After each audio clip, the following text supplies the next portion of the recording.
MBC는 우리 윤석열 대통령의 뉴욕에서의 사적 발언을 날조하는 행위를 했습니다. 알 권리와 표현의 자유를 이유로 인간의 기본권을 침해해서는 안 된다고 나와 있습니다. 대통령은 이 준칙의 예외 대상인가요? MBC는 자신들이 지키겠다고 선언한 가이드라인과 제작 준칙을 지키지 않은 것을 언론 자유라고 주장하고 정당한 항의를 한 것을 언론 탄압이라고 이렇게 왜곡하고 있습니다. 이재명은 절대 선이고 윤석열은 절대 악입니까? 네, 권태선 방송문화진흥회 이사님께 질문 드리도록 하겠습니다. PPT 자료를 한번 볼까요? 준비됐습니까? 네.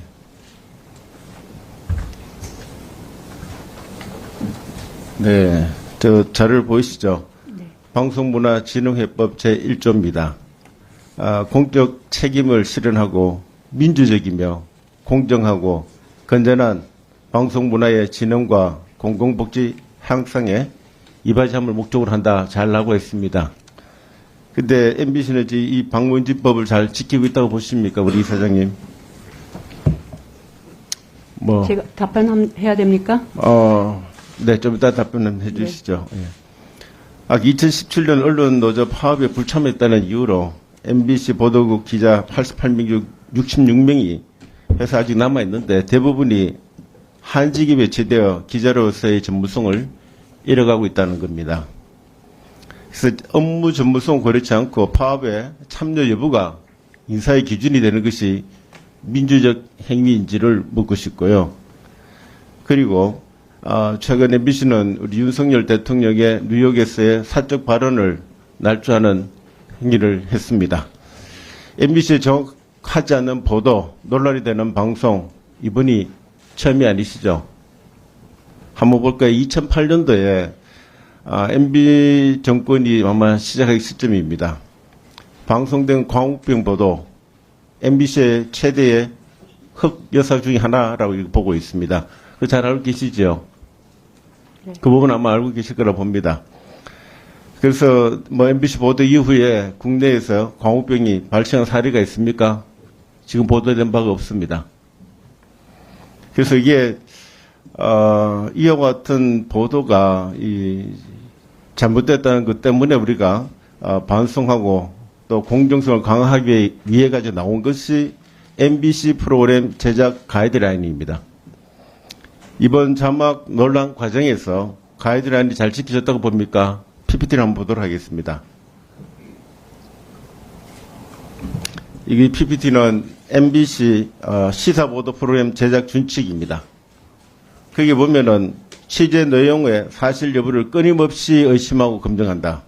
사실관계를 충분히 확인하지 못한 정보는 방송하지 않는 것을 원칙으로 한다. 이렇게 나와 있습니다.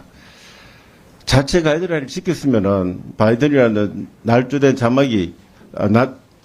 자막이 포함된 방송은 송출이 불가능했을 것입니다. 다음 PPT 한번 볼까요? MBC 프로그램 일반 준칙입니다. 여기에 보면은 알 권리와 표현의 자유를 이유로 인간의 기본권을 침해해서는 안 된다고 나와 있습니다. 알 권리와 표현의 자유를 이유로 침해하지 않는다는 말 자체를 우리 이번에 대통령께 한번 적용해 보면은 대통령은 이 준칙의 예외 대상인가요? 똑같은 인간입니다. 대통령은 인간으로서 기본권은 침해받아도 된다는 이야기인지요? 그 부분을 제가 한번 묻고 싶고요. 하지 않은 말을 했다고 또 인간의 명예를 그것도 의도적으로 실추시키는 방송을 하는 게 공정한 방송인지 묻고 싶습니다. MBC는 자신들이 지키겠다고 선언한 가이드라인과 제작 준칙을 지키지 않은 것을 언론 자유라고 주장하고 정부와 여당이 정당한 항의를 한 것을 언론 탄압이라고 이렇게 왜곡하고 있습니다. 이사장님, MBC의 가이드라인은 지켜도 그만, 지키지 않아도 그만인 겁니까? 한번 물어보겠습니다. 답을. 가이드라인은 당연히 지켜야 됩니다. 지켜야 되는 거 맞지요? 네. 예.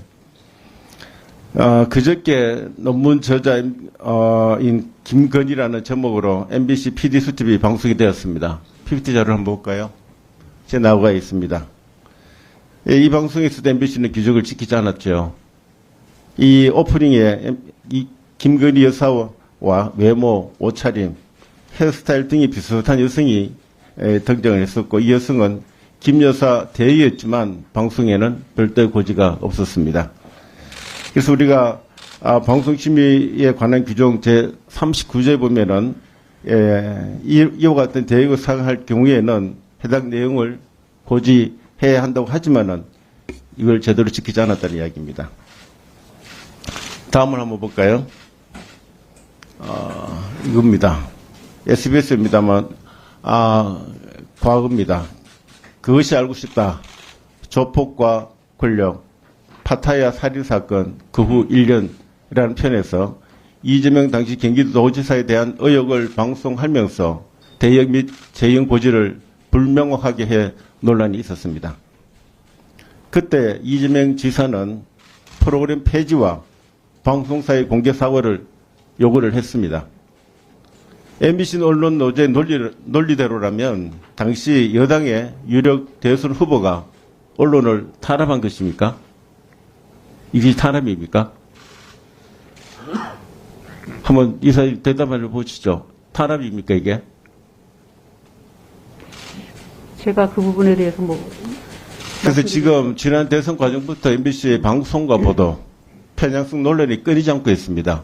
잘 알고 계시잖아요. 권력을 감시하고 견제해서 사회 발전을 이끄는 언론의 기능을 저는 꼭 필요하다고 봅니다. 저는 부정하지 않습니다. 하지만 MBC의 보도는 권력 감시를 명분으로 특정 정당과 정파를 지지하는 사람들이 모여 자기들이 정한 이념과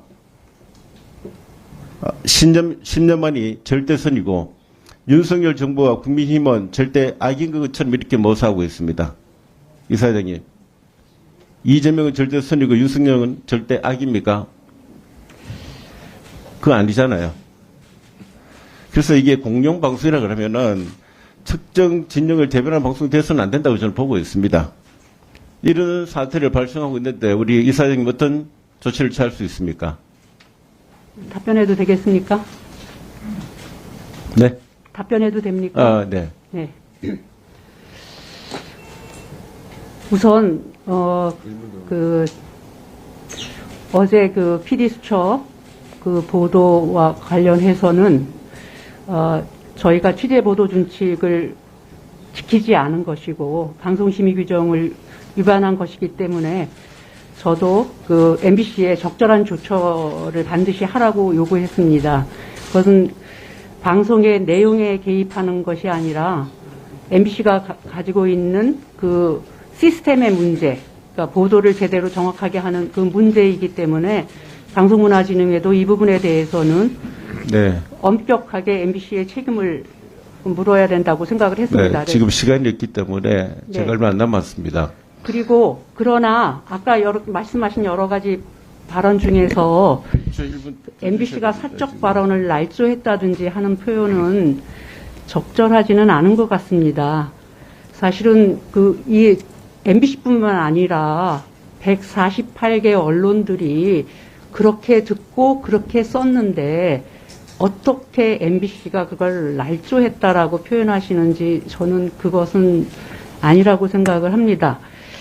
물론 그 취재 과정들에서 하나하나 엄밀하게 점검하고 한다는 지적, 그리고 공영방송이 그 제대로 된 역할을 해야 한다는 위원님의 지적에 대해서는 공감하지만 이 보도와 관련해서 MBC가 날조를 했다든지 하시는 거, 그렇게 표현하는 것은